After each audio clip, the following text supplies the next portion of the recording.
I want to talk to you today about effective policing in low-income and minority neighborhoods, problem solving that's solid, good solutions, open dialogue between citizens and police departments with transparency on both sides.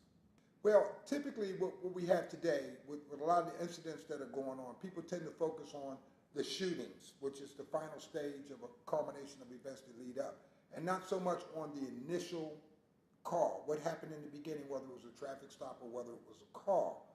So people come to the discussion table with preconceived conclusions based upon what they saw.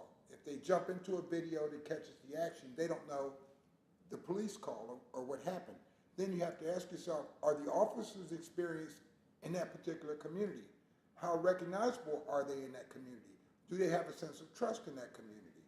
And so all these things come to a head, and typically after one of these incidents, everybody comes to the table with a hashtag. Whether it's Black Lives Matter, Blue Lives Matter, All Lives Matter, everybody's got a hashtag, so they've already come in closed-minded.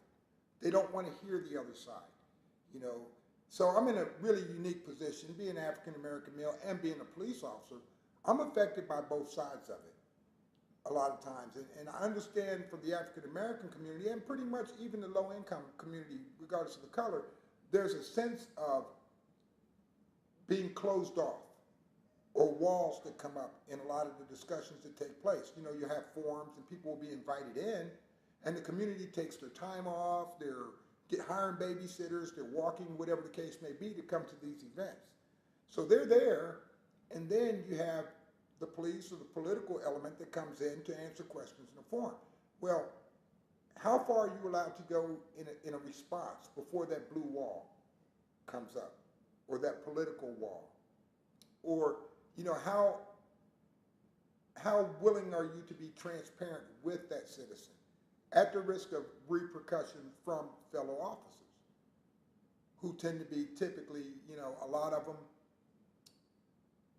when you speak out against things that the profession itself may hold as during the code of silence or whatever people like to call it, the blue wall of silence, you immediately are met with a degree of mistrust. You know, you're automatically, is he a Black Panther? Is he a member of Black Lives Matter? Can we trust him? 24 years of good service can easily be tossed out the window by a bunch of people who, for all intents and purposes, really don't know anything about you personally. For myself, I'm very active in my community. I spend a lot of time with a lot of people in the community.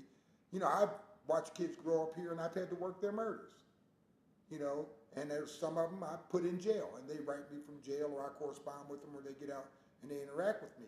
But they're comfortable with me because I'm visible in my community. I live here. I'm going to speak up for what I believe is right. And when they're wrong, I'll tell them they're wrong. But I don't have a us-them mentality or a standoffish mentality. And I don't change. I'm not going to be one way in the street. And then if I get in front of a lot of political wannabes or people with titles and hashtags and commas and a bunch of abbreviations behind their last name, I'm not going to change my commitment to suit their agenda. So it's just about being real. Just be yourself.